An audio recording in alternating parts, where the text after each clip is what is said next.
Драги гледачи, добар ден. Добредовте во најновото издание на овој наш и ваш демократски импулс. Јас сум вашиот водител и уредник Трајче Китановски, а денеска исто така ќе имате можност да видите уште едно во низата специјални изданија на овој наш подкаст, со цел да ви ги представиме кандидатите за градоначалници и советници на партијата Демократи. Овој пат се дружиме со кандидатот за градоначалник на општина Струга, господинот Роберт Милевски. Добар ден и добредовте во наше студио. Добар ден, Трајче. Пред се сакам да ви се заблагодарам на можноста да учествувам на овој ваш подкаст, бидејќи е битно македонската јавност и пред се стружени да слушнат што се нуди во мојата програма за градоначалник на општина Струга. Честа е моја, се надевам и верувам дека имаме што да си поприкажеме на Струга, на општина Струга, да те доближиме што повеќе народот да дознае и тие што не знаат нешто повеќе за тебе. Во секој случај, да. Со таа цел би те замолил да ни се представиш пред стружени пред македонската јавност. Така. Стружени доволно мислам дека ме познаваат, но сепак да се представам, како што рековте, значи јас сум Роберт Милевски, роден сум во Струга. Моето искуство со работа почнува некаде на мои 12 години, во кое што време бев дел од еден од најголемите сервисни центри кај нас, познатиот Крстен Миладин во Струга, каде што го печев занаетот за електроника. Значи тоа ми беше желба и интерес. И паралелно со тоа ми се роди желбата за компјутери. Така да моите родители на времето ми купија Commodore 64, познатиот модел на компјутер. Старите. И да, и цело лето, наместо да го поминам со моите другари на плажа, јас го поминав учејќи програмирање. И тогаш ми се роди уште поголема љубов кон таа работа и продолжив во животот во мојот работен век со таа струка. По вокација сум дипломиран инженер по информатика. Како се тоа почна? Значи студирав на еден од најпрестижните институти во Германија, тоа е Hasso-Plattner институтот за софтверско инженерство, Институтот за информатика при Универзитетот Потсдам, со комбинирани студии на Фрај Универзитет Берлин. Значи тоа е центарот на информатичката технологија во околината на Берлин и Бранденбург. Таму дипломирав. Во меѓувреме работев во една од најголемите компании во Германија, тоа е TÜV Rheinland. Започнав како студент, меѓутоа за 6 месеци постанав шеф на софтверскиот тим. Се работи за интерна програма во Германија, се вика тоа МПУ, тоа е медицинско-психолошки истражувања. Тоа се користи во смисол на испитувања, значи има дел кој го испитуваат доктори, има дел кој го испитуваат психолози. И сето тоа мора да се запише во база, да се направат податоци за луѓето и така натаму. Потоа формира сопствена компанија во Германија, се уште работам со мојата компанија, имам 18 вработени, работиме на различни полиња, на различни технологии, во секој случај, сега да не бидам нескромен, може да се пофалам дека во соработка со Текан, тоа е една од најголемите компании во светот за производство на медицински инструменти, швајцарска компанија, која има различни локации низ Германија, Австрија и Швајцарија, го развивме еден од најбитните инструменти што се користи во денес во сите медицински лаборатории во светот. Ние работевме на истражување за cell counting, тоа е броење на клетки, на мртви и на живи клетки. Работевме на gas chamber, тоа е комора каде што со помош на гасови се овозможува одредени биолошки материјали да се репродуцираат и исто така работевме на ДНК анализа. Да бидам нескромен, да кажам дека во светот го постигнавме светски рекорд како македонски инженери, во кој што успеавме да секвенционираме ДНК за 5,6 секунди. И тој рекорд се уште не е соборен. Тоа беше представено на најголемиот саем за медицински инструменти во Вашингтон и беше многу успешно. И сум многу горд и на себе и на мојот тим за тоа што го постигнавме. Потоа продолжив со многу големи компании како Raiffeisen банки, реосигурувањето, Universal Music Group, значи најголемата компанија за музика во светот, тоа е на Universal Studios. Меѓутоа да скратам, битните проекти беа, да речеме, работа со Тесла. Значи стапивме во контакт, тие не избера нас како компанија која ќе работи на софтвер за поврзување на сите фабрики на Тесла во светот. Значи комплетно да се поврзат и добавувачите и фабриките меѓу себе и интерната комуникација на производите и на полупроизводите како одат. Што друго сакам да кажам, во моментов работиме со SpaceX и со Starlink, сепак уште продолжуваме со работката со Илон Маск, и ми представува чест и задоволство како македонци да може да се покажеме во светот во една од најуспешните области за најнова технологија. Паралелно работиме на вештачка интелигенција со стартапи од Калифорнија, меѓутоа тоа е проект кој што се уште е во, да речеме, тајност, се работи за компанија која што се уште не треба да се продава, но тоа е друга приказна. Инаку семејно можам да кажам, јас сум оженет со супругата Гордана, срекно оженет, татко на две мали ангелчиња. Тоа се двете близначиња Јован и Елена. Тие ни се родија пред 2,5 години и ни представуваат, мислам, дека се во животот. Тоа е најважното. Семејството и фамилијата се за мене број 1. Вака, накратко, мислам дека тоа е што имам да го кажам. Твое резиме CV, вака, може да завршиме емисијата. Подкастот да заврши. Бога CV, значи, стварно. Да. Браво. Она што сакам да те запрашам, што ми делува последователно на ова твое CV, да. Големо CV, ти си, како што можам да увидам, да заклучам, успешно реализиран човек во полето на работата, на фамилијата, на семејството. Што те мотивираше за да започнеш со политика, еве, да се кандидира за градоначалник и како потпрашање, зошто баш партијата Демократи? Да. Ќе ви објаснам. Политиката ми е хоби. Искрено ја пратам цел живот, од мал, дедо ми веројатно ми ја всади во мене, гледајќи вести во 19:30, уште во тоа време, и се интересирав како течат процесите. Јас бев тогаш многу мал, меѓутоа пратев што се случува. Зошто за струга? Тоа ви е прашањето, така? Се навлегувал во политичкиот дел. Искрено бев разочаран од големите партии во Македонија, затоа што едноставно мислам дека ги оставија стружени на цедило и не кандидира свој кандидат за градоначалник, како ние да не постоиме. Има на Facebook една група, таа се вика "Спомнете ја Струга, барем на временската прогноза". Значи, Струга не се спомнува ни на временската прогноза. Ние сме како исклучени од Македонија. И тоа ми е многу криво, и сакам тоа да се исправи, затоа што Струга тоа не го заслужува едноставно. Струга заслужува добра иднина, имаме капацитет, имаме луѓе кои што можат градот и општината да ја претворат во, јас мислам лично, да не бидам нескромен, ама едно од најубавите места на планетава. Тоа што ние го имаме на Охридското езеро, мислам вклучително и Охрид секако, е нешто што ретко се среќава. И тоа, тие капацитети да не се искористат.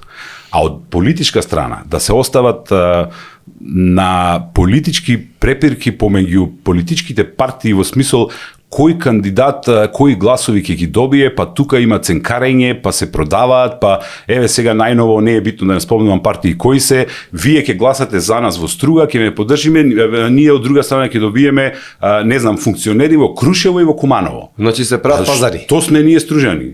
Како може тие да си дозволат со гласот на народот да си играат? Тоа не сме да се дозволи. И заради тоа искрено реков дека мислам дека ми е целта да преземам одговорност и да им понудам на стружени една друга визија. И така ми се вика програмата, нова визија за Струга. Така, но зошто баш од партијата Демократи? Видовте ли нешто кај таа партија што нема, мислам, може околу таму? Тоа е политички дел, исто ќе го кажам. Вака, јас сум независен кандидат, не сум член на партија. Во смисол, јас... Независен кандидат подржан од партијата Демократи. Да, точно, подржан. Сега, зошто се случи и како се случи целото, накратко да одговорам. Не е проблем. Почнавме, јас кандидатурата објавив уште во јули, кога почнаа по медиуми да пишуваат дека тие големите партии едноставно не може да се согласат за или заеднички кандидат или како и да излезат на избори, и тогаш објавив дека ќе се кандидирам. И им понудив на сите партии во Македонија кој сака да ме поддржи. Целта директна ми беше, искрено да кажам, да се направи коалиција на повеќе партии.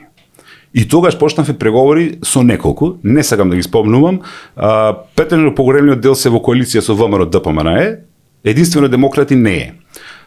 Господинот Јорго Огненовски стапивме во контакт, воспоставивме соработка, се сретнавме, едноставно постоеше некоја енергија.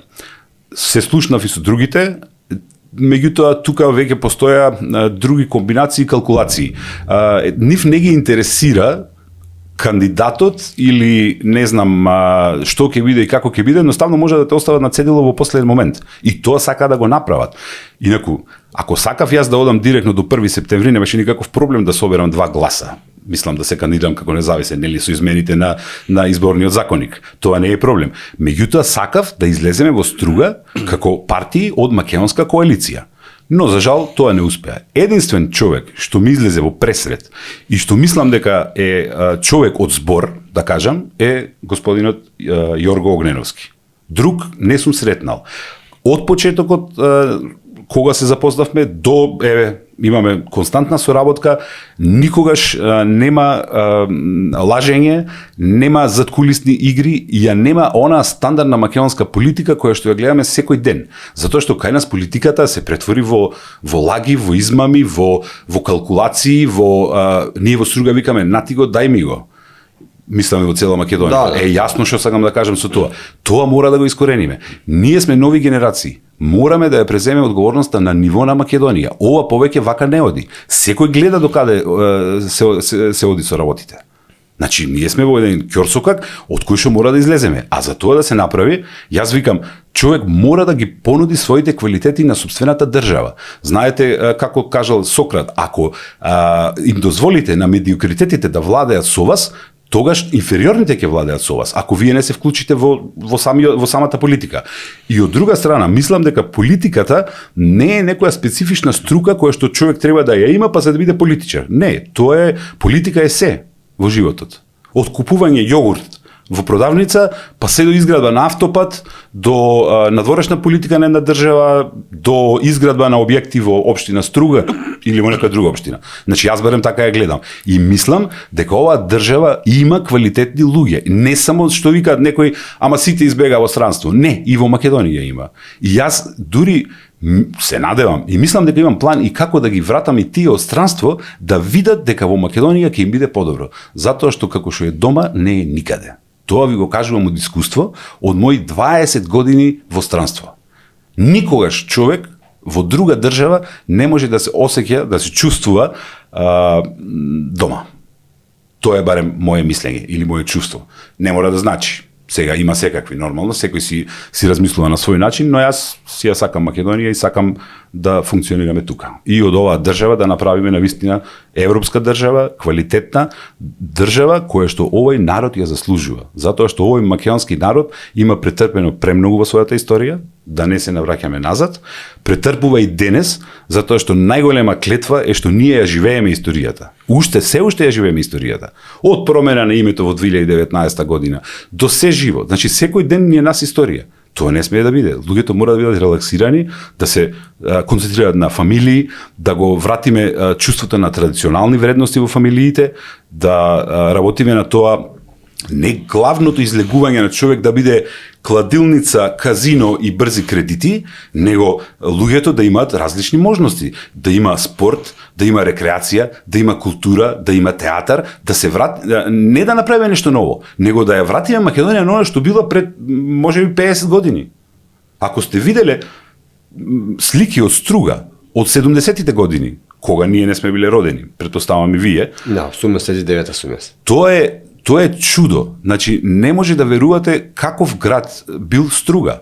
Тоа било се под конец. Денес личи на катастрофа. И тоа е мотивот за моето вклучување во политичка Роберт, кампања. ако смеам да заклучам,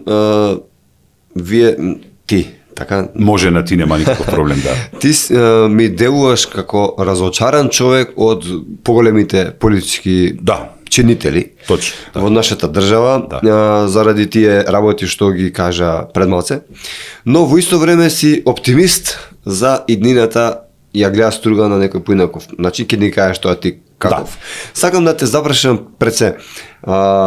Кои се твоите вредности како човек и твоите способности, можеш да не ги кажеш, Тоа е твоите тешкото принципи? прашање за одговарање, да, човек да се пофали сами од себе си. Видите, кај мене во животот владеат принципи, ќе ви кажам една анекдота или тоа што ми го кажал татко ми. Тој ме учи секогаш, вика, синко, гледај кога некој ќе ти зазвони на врата, да кажеш повели. Значи секој да може да влезе, а да не да гледаш низ тоа кој тоа доаѓа. Значи најбитен е образот, да имаш чист образ, човек, да има принципи, да избегнува лажење, да биде фер и да знае да каже не знам и не. Тоа е многу битно за мене во животот. Искреноста пред се. Јас сум многу директен човек, се надевам искрен и кај мене нема манипулации, нема калкулации. Затоа веројатно тоа ми е од искуство, мислам, јас сум сепак од природно математички науки и тоа кај нас се знае, па тек во информатика да се е на 1 и 0. Знаете. Така. Да. Овој прв дел зборевме малце повеќе за вас, за тебе како личност, те опишувавме, се опиша сам. Би сакал да го заокружам со прашањето кое не мора да ми одговориш, нормално доколку мислиш дека не треба, доколку не сакаш и така натака. Јас ќе ти го поставам, имам некои сознанија дека пред некое кратко време ти се случило некоја незгода, некоја несреќа. Ако сакаш можеш да ни кажеш, ако сакаш повторно ќе кажам не.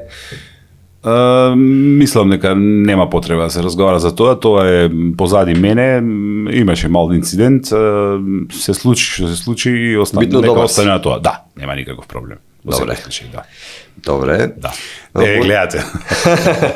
Полн со енергија во секој случај, за да одиме напред. Да. Сакам да те запрашам, што е тоа по кое демократи, партијата која те поддржува, се разликува од останатите партии? Видете, искрен да бидам, многу за партијата не знам. Соработката моја беше со Јорго и со Марина, значи генералниот секретар, се разменивме мислења, се најдовме неколку пати, едноставно постои некоја синергија. Имаме исти размислувања за многу работи, за многу теми, за некои веројатно и се разликуваме, меѓутоа тоа е нормално, размена на идеи во секој случај, се нуди поддршка и затоа ценам дека партијата е, ајде да кажам, неизвалкана. Партијата нуди можност затоа што застана зад мене, зад мојата кандидатура. Иако, реков, сакав коалиција, Јорго беше единствениот што застана и остана до последниот ден до својот збор. И така се случи. И затоа ги ценам во секој случај. Сега малце да поразговараме за општината, за Струга. Каква е вашата визија, вашата мисија во истовремено за Струга? Како ја гледате вие кога би станале градоначалник, например? Мислите какви проекти ќе се спроведуваат или во смисол како ја гледам Струга во иднина? Во иднина како ја видите, јас сум голем оптимист и видите, самата работа ме води кон тоа да размислувам на големи идеи, затоа што големите идеи се остваруваат ако човек сака да ги оствари. Сепак сум соработник со Илон Маск, сум учел од него како ги прави работите, го ценам многу во тоа што го работи и мислам дека не постои предизвик кој не може да го совладаме, ако си го поставиме себе си. Струга во иднина ја гледам како прво пристојно место за живење на стружани.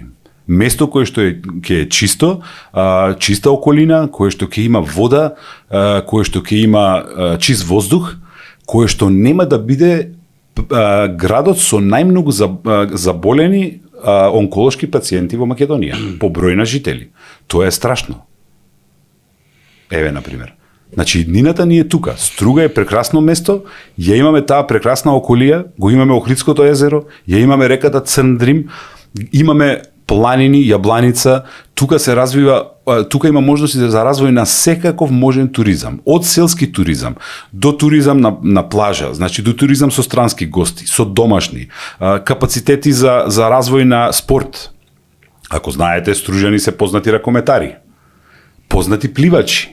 Сега тоа веќе, значи мора да се истакне тоа мора да биде приоритет. Имате фудбалски клуб? Имаме два, мислам, фудбалски клуба, да. И така, тоа е мојата визија за една нова визија за Струга.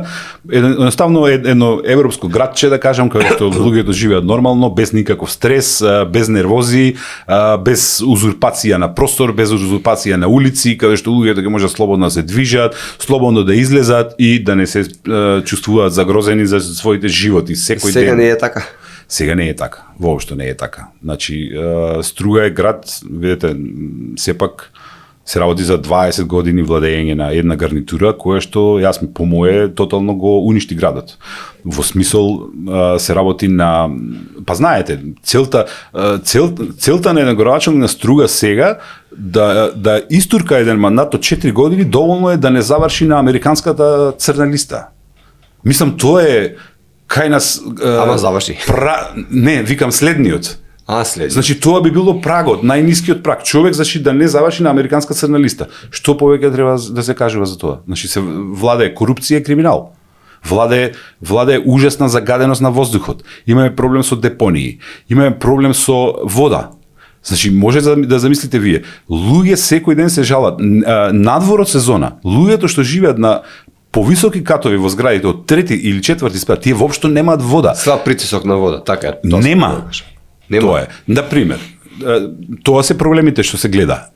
Знаете, има една анекдота, ако може да ви ја раскажам. Се работи за премиерот на Албанија Еди Рама. Кога премиерот на Албанија реши да го исчисти брегот на Охридското езеро од албанска страна, тие влегоа баш како што треба влезе една држава. Значи, немаше селективно рушење, него одеа на се. Тогаш луѓето се побунија и рекоа: па знаете како сега вие ни ги рушите градбите тука, ама знаете ова може да се легализира, ова вака, ова така. Еди Рама им порача една работа. Одете таму од другата страна, таму може да правите се. Дали тоа заслужува Струга? Такво нешто. Значи, не знам кој треба да ни е пример. Тука мора да се најде заедничка соработка, мора да се средат многу работи. Толку имам да кажам на таа тема. Така. Сакам малце да повелете со прашање, мислам, нема никаков проблем. Да, па може и да прашам. Па да не е монолог. Не тоа проблем. Да не е монолог, нели? Да. Не, се супер. Сакам да те запрашам околу проектите. Да.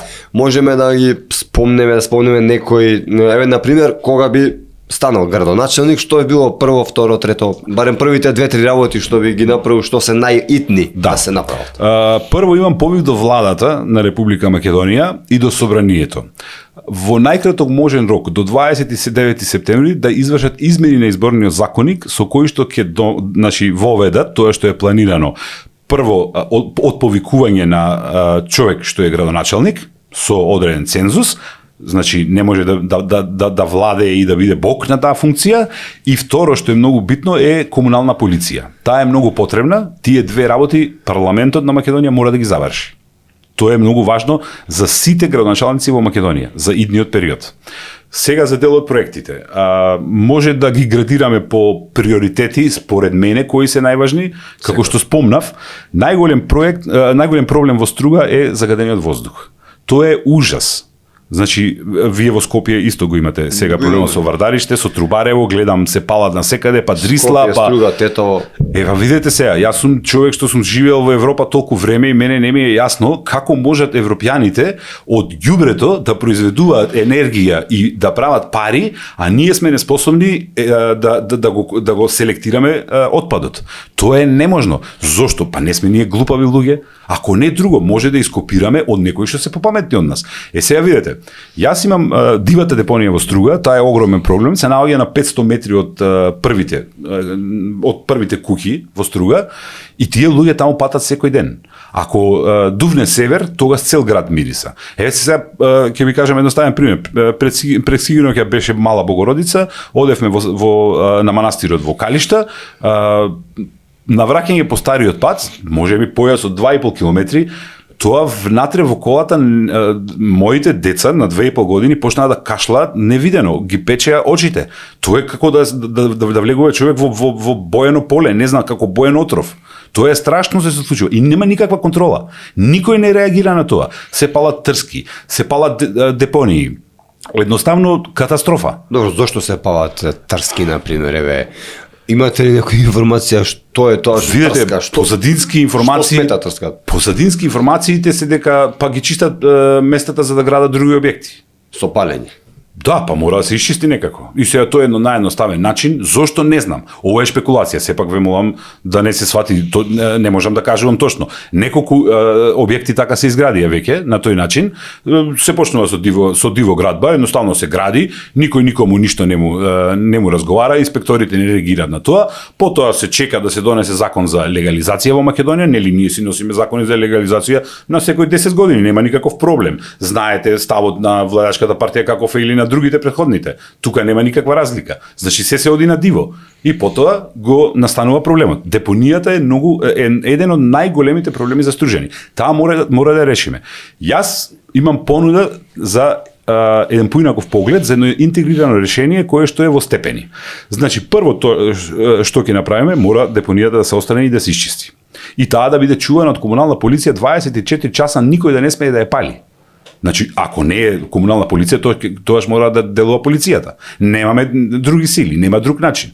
Или јас лично ќе седам таму. Или од општина. Нема, мора да го решиме тој проблем. Депонијата не смее да се пали. Понатаму, имам план за рециклажа на отпад. Сега ќе ви кажам како. Разговарав со компании во Германија и во Австрија, кои што прифатија од Македонија да извезуваме, например, лименки, пластични шишиња и стаклени шишиња.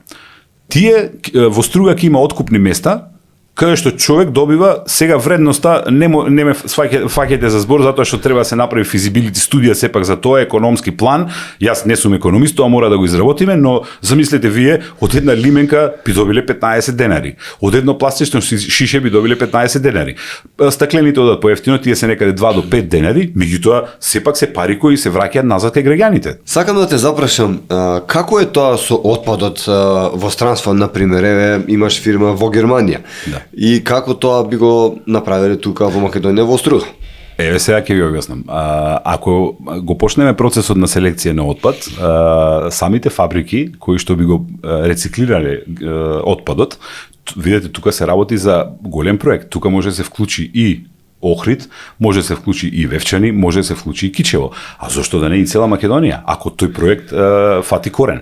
Тогаш ние ќе добиваме како општина пари заради рециклажата на отпадот, затоа што тие добиваат на тоа. Од една страна добиваат граѓаните со поврат на парите за амбалажа, од друга страна добиваат пари од странски фирми кои што работат со тој отпад. И тоа е двојна добивка. Од друга страна, тоа е само почетокот. Тука мора да се постави основа. Европската Унија има посебни европски фондови. Значи, буџетот на општина Струга нема да биде буквално воопшто чепнат за изработка на фабрика која што би вршела рециклажа во Македонија, значи кај нас. Дали тоа би било на територија на општина Струга, дали би се договорили со регионално, тоа треба да се направи концептот и треба да се работи на тој концепт. Јас за Струга во секој случај, тоа ми е приоритет и тоа би го работел. Со тоа ќе создадеме нови работни места, чиста средина, чиста околина и сите, значи произведената, обработениот отпад ќе се трансформира во енергија, топлинска енергија, електрична енергија. Таа енергија директно ќе ја вклучиме во значи затоплување на училиштата, јавните објекти и секаде каде што има потреба општината. Значи ги намалуваме автоматски трошоците за гориво. Тоа е отприлика за оваа тема. Ова се што го кажа делува дека е осварливо, не е нешто што заради тоа што знаеме сите дека во минатото имало градоначалници кои говореле дека ќе се качиме на Марс. Па ништо од тоа не се случи. Така. Ова сепак не делува така, делува дека е нешто многу возможно.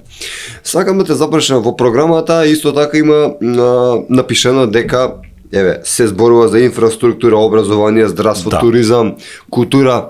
Кој од овие сектори гледаш во него како најголем предизвик и зашто? Вака, како втор приоритет, мислам треба да се спомне водоводот. Тоа е еден од најголемите проблеми на Стружени. Сега ќе ви кажам, разговарав со тројца хидроинженери кои што го знаат на памет подрачјето, регионот на Струга и Охрид. Од струшките извори во шум имаме 450 литри во секунда проток на вода. Градот Струга За градот Струга се доволни 150. Замислете колкава е загубата што во меѓувреме се создава. Тоа е проблем кој што е едноставно неверојатен. Ако сте математичар и ги гледате бројките, вас не ви е јасно што се случува, каде оди целата таа вода. Настрана фактот што имаме и други извори кои што не се искористени, а го имаме и цело езеро. Значи, зошто да не се изгледат пумпни станици, исто како што се направи во Охрид кај хотелот Метропол, и Струга да изгради пумпни станици со пари на Европска Унија, за да може да се зголеми капацитетот доколку е потребно. Ако е потребно. Значи, тоа све се прави плански. И тоа ми е дел од програмата. Тогаш Струга нема повеќе да има проблем со водовод. Од друга страна, сакам да го дигитализирам тој цел систем, во кој што ќе ставиме хидрофори на одредени улици, на секое место, и дигитално ќе може да контролираме загуба до 1 литар во секунда. Значи, доколку има кражби, а има голем број на кражби и на диви приклучоци, затоа што сега има? па се приклучуваат пред сатот. Значи, пред сатот што мери вода, се приклучуваат и после вадат дворови. И сега во лето излегувате, значи излегуваме надвор во град, гледаме сите што се случува во Струга. Си ги вадат плочниците, си ги вадат бекатон плочките, а луѓето на втори, на трети спрат немаат вода, не може да одат во тоалет. Мислам, тоа е срамота, тоа е недозволиво, па во 21 век живееме. Тоа мора да го спречиме. Дали е тоа проблем да се спречи? Не бараме одење на Марс, нели, како што викате вие. Тие се бараме едноставни работи кои што може да се решат со дигитализација, и комуналната полиција е тука. Тогаш мора во соработка со МВР и во соработка со комуналната полиција дивите приклучици се отстранат. Од друга страна, имам план да воведам 3 нивоа на плаќање на вода. Прво се однесува, според европскиот просек потребни се, мислам дека 3 кубици вода за еден човек, значи за фамилија од 4 луѓе тоа се 12 кубици вода. Таа би била со некоја минимална сума. Втората категорија ќе биде некоја нормална потрошувачка, малце позголемена од таа, и третата категорија ќе биде екстремни потрошувачи кои имаат своји базени, кои што сакаат да наводнуваат плочници и пак бекатон плочки, па тогаш нека повелат, нека платат. Нема никаков проблем, меѓутоа нема да има диви приклучоци. Тие ќе бидат преку главната мрежа, нека трошат вода колку сакаат, но за тоа ќе касираат во самата општина. Доколку овој проект се оствари, јас имам направено економска пресметка, мислам дека ќе може да им дозволиме и да им овозможиме на најсиромашните жители на општина Струга и на пензионерите кои земаат минимални пензии, буквално бесплатно да добиваат вода во своите домови. Тоа е концептот за водата. Како втор проблем што го гледам. Так. Да. Сака да ви спомнам трет. Слободно може, ако има нешто што ти текнува прво на памет, што е исто така проблем, може да. Тоа ми се приоритетите. Под приоритет број 3 би ги ставил училиштата. Ситуацијата е катастрофална, како што знаете, сегашниот градоначалник ги предаде ингеренциите на владата затоа што не можеле да платат доволно. Владата дотира 9,5 милиони евра. Јас ги направив сите можни пресметки, ги искористив сите можни програми, никако во главата не можам да сватам како 9,5 милиони евра не се доволни за 12 училишта и уште 24 локални помали училишта каде што учат, не знам, по 20 или 3 ученици. И тој проблем мора да се реши. Децата се нашата иднина. Нив мора да им обезбедиме најдобри услови за понатамошен развој. Сега, како ќе го направиме тоа?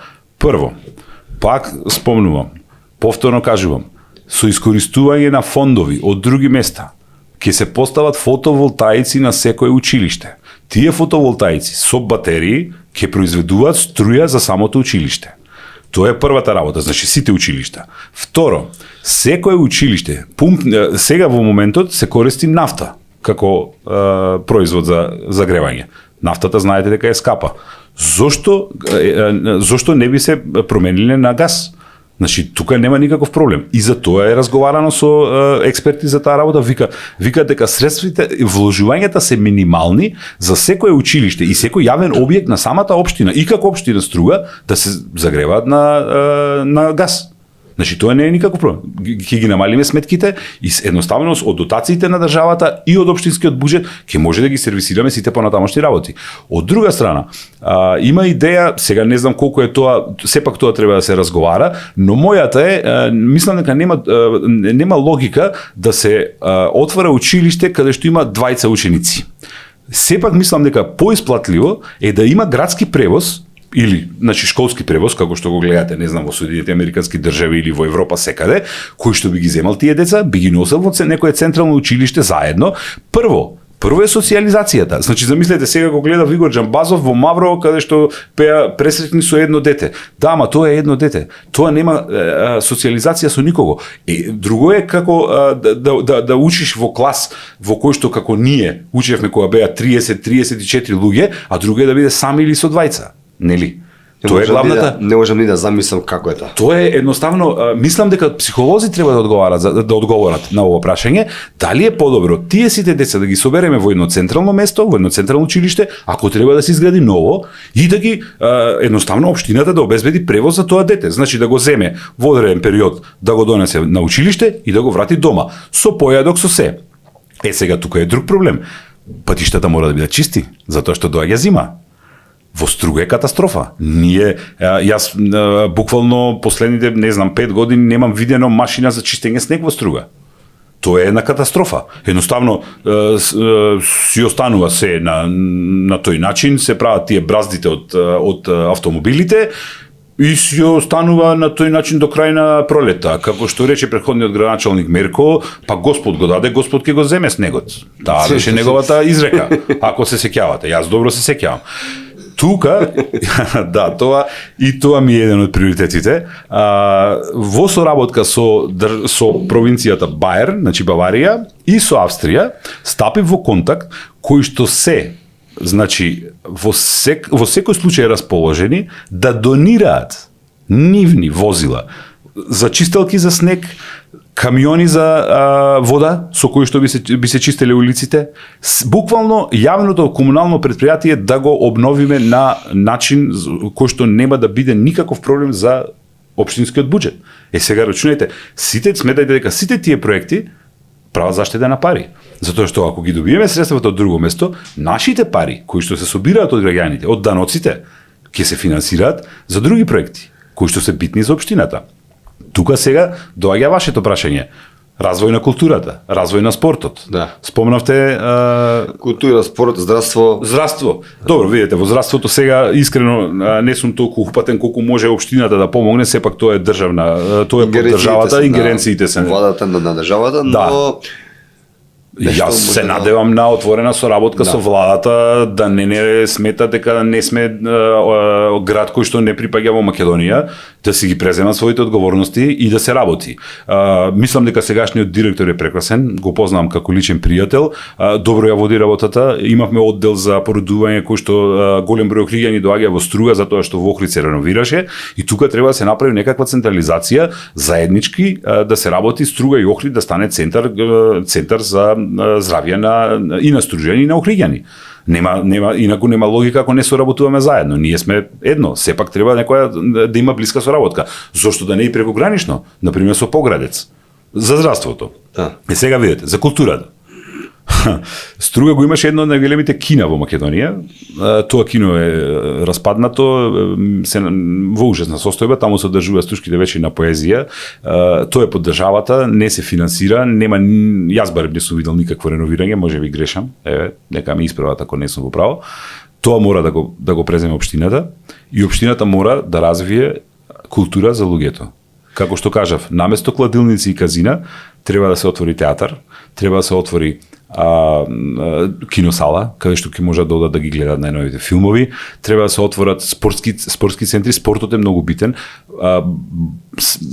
Фала Богу, еден проект што се направи е го отворија затворениот базен, кој не беше во функција 20 години. Тој сега се обнови и работи прекрасно. Сите се заинтересирани, сите своите деца ги праќаат таму. Значи самите родители се од една страна се олеснуваат со тоа што децата ги праќаат, знаат каде се, во наводници, дека се на некој спорт, се занимаваат со некаква спортска дејност, како што ние во времето одевме на карате, на ракомет, на кошарка, на фудбал и на се. Тоа мора да се врати назад. Значи, сепак, традиционалните вредности и правилна насока за образование и едукација на нашите најмлади. Тоа е најважно. Спомнавте и дека киното во Струга во моментов е под ингеренција на владата, но идниот градоначалник на Струга нормално дека има можност да ги побарат да му ги вратат ингеренциите назад. Сега дали ќе му ги вратат, тоа е друга работа, Да. но он може да си побара, Јасно. тоа не е Така. како што бара во моментов, мислам бараат и други градоначалници некои такви слични работи. Така. А спомнавте дека за вода во има диви приклучоци. Добро, нема пријави, се случуваат Не. пријави сега. Не, ништо. Нема во Струга не владее закон. Мислам, не знам како поинаку да се изразам. Би сакал, Роберт, да те запрашам околу младите. И ти си млад човек, што ти е планот околу нив? Како да ги задржиме да останат во Струга? Има не само во Струга, во целата Македонија има Да. има многу иселување. И у Скопје има, секаде ги има. Но како, нема да се вратат сите, како што велиш, ти Точно. спомна дека имаш плани да ги вратиш. Ти посакувам среќа, но како да ги задржиме во моментов тие што се во Струга? Како да ги задржиме? Од еден дел, кажав, спортот и културата, тоа е дел кој што мора да се исполни, но најважно е економската подлога. Општина Струга има голем капацитет за развој на бизниси. Јас сум работел и работам со различни стартапи. Планот ми е да се отвори, значи, IT центар во Струга, за стартап култура, значи стартап центар, каде што општината ќе и понуди на секој нов човек што сака да отвори своја компанија бесплатна струја, бесплатна вода, бесплатен интернет и бесплатни простории во одреден временски период нормално. После тоа се зголемува вредноста, значи доколку сака да остане тука и нормално ако профункционира тој стартап, си се сели на друго место, продолжуваат нови. Би имала општината математика да го направи тоа? Да, во секој случај, па тоа го прави секој град во Европа, тоа не е нешто ново, секаде се работи на тој начин, тоа го прави Берлин, тоа го прави Минхен, тоа го прави Потсдам, тоа го прави, не знам, Келн, тоа го прави Париз, секаде е така. Од друга страна, ние имаме голем капацитет, јас искрено имам план во Македонија да успееме да донесеме најмалце 3 дата центри, кои што би биле главните за на почеток југоисточна Европа, а потоа бога ме мислам и за цела Европа, во кои што ќе се сместуваат податоците од цела Европа, обработка на вештачка интелигенција, која што деновиве е многу битна, знаете, слушате се што се случува. Само да ви спомнам едно нешто.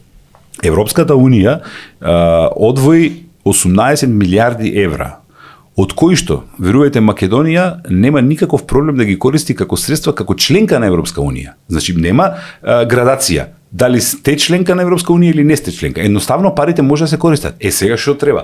Треба да се понудат проекти. За да се понудат тие проекти, треба младите да ја спознаат вештачката интелигенција како можност да навлезат во неа, значи тоа оди преку образованието, сепак како што вие викате и државата тука мора да помогне, не само општината, да се насочат луѓето и да почне да се работи на тоа. Зошто да не искористим 18 милиарди евра луѓе? Дали другите се попаметни од нас? Не се. И тие би нуделе такви проекти. Би нуделе Да. курсеви за вештачка интелигенција. Да, во секој случај. Да, сепак тоа се оди со некакво јавно-приватно партнерство во кое што би се насочиле, но многу е битно и како работат училиштата, дали ќе ги насочат правилно учениците. Зошто не и општината не отвори такви центри? Зошто да не финансира да не побараме финансирање од Европска унија или од Соединетите американски држави кои што денес се ударни во развојот на вештачка интелигенција, да бидеме нивни партнери, па нели ние сме стратешки партнер на Соединетите американски држави. Така кажува премиерот. Ако сме, тогаш да настапиме така. Не може да биде еднонасочно, нека биде двонасочно. Нека американците ни помогнат нас и во друг дел. Не мора само да ни градат црни листи во Струга, нека направат бела листа на проекти за вештачка интелигенција, еве. Како идеја. Ова двонасочно, премиерот вика двонасочна улица тука некаде. Да. Сакам да те запрашаме како ќе се грижиш за заштита на животната средина во твојот град Струга. Што би направил за да заштитиш? Дали, например, Струга ноќно време е доволно осветлена? Не.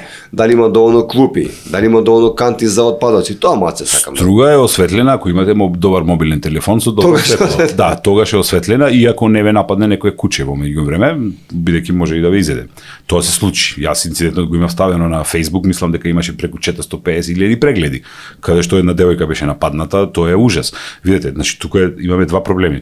Осветлувањето е катастрофално. Не ми е ни јасно како можат да користат онакви светилки кои што воопшто не светат. Значи таму кај што светат, тие не светат во суштина. Нема осветлување, нема доволно осветлување. Од друга страна, Да не се лет. секоја, па не знам какви се, лет се и не знам, не можам да знам. Мислам тоа е промашена, тоа е катастрофа и промашена работа, тоа мора да се смени. Прво јас сум за жолто светло, а не сум за овие сега што ги ставаат, затоа што жолтото светло пробива. Тоа е многу јасно, тоа е физика и секој го знае тоа. Од друга страна, кај нас можеби секој пети столб е осветлен. Значи имате 4 кои што не работат и 5 работи. А има и места во струга каде што воопшто нема осветлување. Значи јас буквално има места да отидам до мој комшија, јас морам да имам мобилен телефон. Нема шанси да влезам. Од друга страна, тука морам да потенцирам малку и за негрижата на граѓаните. Сега нека ми извинат, меѓутоа секој може да си ја смени си лицата во сопствениот двор. Зборувам за зградите. И тоа би се решило на тој начин, што општината ќе формира предпријатија или овозможи формирање на предпријатија кои што ќе ја преземат функцијата за комплетна значи ревидирање на состојбата во една зграда, како и преземање на одговорностите за одржливост. Тука се работи за отворање на нови работни места. Значи има многу можности ако се сака да се искористи на тој начин. Тука ја гледам иднината на струга. Од друга страна, еве едноставен пример. Луѓето имаат огромни сметки за струја. Затоа што затоплувањето кај нас е или на дрва, или на пелети, или е на струја. Претежно е на струја, затоа што владата нели цело време потенцираше, претходните влади потенцира и инсистира да се купуваат клима уреди, сега сите ги купија клима уредите, меѓутоа влегуваат сега во втората, во третата категорија. Јас дома имам 2 мали деца од по 2,5 години, јас не можам да не исклучам, мора да е секаде топло. Така, значи децата треба да се капат, децата треба да играат, децата треба да шетат, не може да се затвориме ние како во 18 век во една просторија и да живееме сите тука, значи треба некаква можност за слобода, така? Сега, што би се направило во тој смисол? Морам прво, една мала дигресија околу сево. Повелете. Сега вие зборите од една страна, но владени функционери збореа и ни дава многу совети за економијата околу овој дел, што спомнавте вие дека климата треба да би пуштена цело време, они ни не баре да дуваме на свети не тера допред некој месец. Ако памтите. Ако тие во нивните домови е така, тогаш и ние ќе може да работиме така, ама мислам еве вие сте новинари, отидете неколку дена кај нив да видите како тие живеат, па ние би го копирале животот на нашите политичари, нема никаков проблем, јас сум за да прифатиме, иако мислам дека реалноста е многу поинаква. Тоа е. Да. Ве прекинав. Нема проблем. Сакав да кажам, имам план, доколку станам градоначалник, да се направи физибилити студија и веднаш да се отпочне со реставрација на сите стари згради и нивните фасади, кои ќе бидат еколошки и енергетски ефикасни, со тоа автоматски ќе се намалат сметките за електрична енергија на сите жители на Струга. Значи заштеда, директна заштеда на буџетот на граѓаните. Тоа мора да падне на сметка на општината. Општината има пари да го направи тоа. Ако не купуваат, не знам, Audi A6 и сите други работи каде што се трошат парите. Од друга страна, за да не бидат занемарени куките, бидејќи ние сме место каде што има изгради и куки, би направиле можност за некаков фонд кој што општината би финансирала и значи обнова на фасади за приватните куки за да им се помогне на луѓето. Од друга страна, сега доаѓа зима. Планирам во меѓу првите одлуки да биде општинска комисија која што ќе прошета по сите села во Струга и секако градот Струга и ќе направи список на луѓе кои што се загрозени. Луѓе кои што не можат да си платат основни трошоци за живот. Значи немаат храна, немаат грејење. Тоа не сме да го дозволиме. Ние, според Уставот на Република Македонија, сме социјална држава. Ако сакаме да ја имплементираме таа социјална држава, ние мора да се грижиме за оние што се најсиромашни. Затоа што тогаш е државата силна, тогаш е државата јака, тогаш државата дава подлога кога човек ќе падне, за да може повторно да стане. Тоа е мојата идеја. Спомнавте за комисија, еве јас нешто, некоја идеја да ви дадам, ако повелете во секој случај. Да, ме инспирира. Сите идеи се добродојдени. Се надевам дека и граѓаните ќе дадат идеи. Јас се надевам дека ќе влезе и во вашата програма, мојата идеја. Да, повелете. Спомна дека ќе има комисија која ќе оди по селата. Да. Истата таа комисија може да увиди по селата, не мора некоја друга или нешто слично, да се трошат дополнителни средства, може да увиди, да изброи, да види колку стари лица има во тие села. Точно. Заради тоа што не само во Струга, во цела Македонија има многу стари лица што немаат синови, деца, што се иселени. За да не за друго, барем еднашка месечно да ги посетува адвокат, доктор, за да види, заради тоа што луѓето умираат и никој не зна ни дали се живи. Точно, во право сте. Сега ќе ви спомнам, морам да го пофалам од се срце Црвениот крст Струга, кој што работи со полна пареја. Ние сме една од ретките општини каде што постои нега за стари лица. Негата е обезбедена директно за многу луѓе. Дали треба да се зголемат капацитетите во секој случај, и тука општината нормално мора да помогне и да се покријат точно таквите случаи како што вие ги кажавте. Тоа е и сега функционира, значи сепак благодарно уште еднаш каде Црвениот крст, но тоа мора да продолжи да работи понатаму. И не само по села, ти по градот си има стари лица. Да, секаде, целата општина. Тоа веќе. Да, точно целата општина. Може да се помогне нормално да им се купи било што имаат потреба. Знаете, затоа викам традиционални фамилии. Например, еден дел од програмата ми е ваучер за секој новороденче, каде што општината за првородено дете дава одредена сума на пари, која што е најпотребна, знаат родителите колку е тешко во првите денови кога ќе се роди значи првото дете, за второто дете ќе се добива поголема сума, за третото дете ќе се добива поголема сума и така натаму. Значи општината мора да делува директно за поттикнување на растот на македонското население. Затоа што луѓе, ако немаме деца, ние ќе изумреме како нација. Тоа е најважното. Малце ни бегаат во странство и уште тука ако не се создава нови поколенија, ние сме мртва нација. Секој треба да размислува на тој начин. И тука треба да се вклучат и други фактори, како црквата, како исламската верска заедница, не е битно, значи институции кои што мора да го поттикнат населението на во права насока. Планирате состанок, средба со поглавиците на овие верски заедници? Да, во секој случај, зашто да не, секои идеи се добродојдени, соработката со нив е во секој случај многу битна. Ние сме, како што знаете, мултикултурна средина, имаме луѓе од различни националности, така да, тоа е многу битно. Дали граѓаните на општина Струга ќе бидат вклучени во твојот значи, дали ќе се консултираш за секоја, може не за секоја, него за одлуките што ќе ги носиш за општина Струга со граѓаните, и дали ќе бараш од нив идеи, например, на кој начин се ќе видат и дали ќе бидат вклучени граѓаните во севола? Благодарам на прашањето, лично прашање. Ако вратите на мој Facebook профил до 2015 година, ја дадов оваа идеја на ниво на Македонија.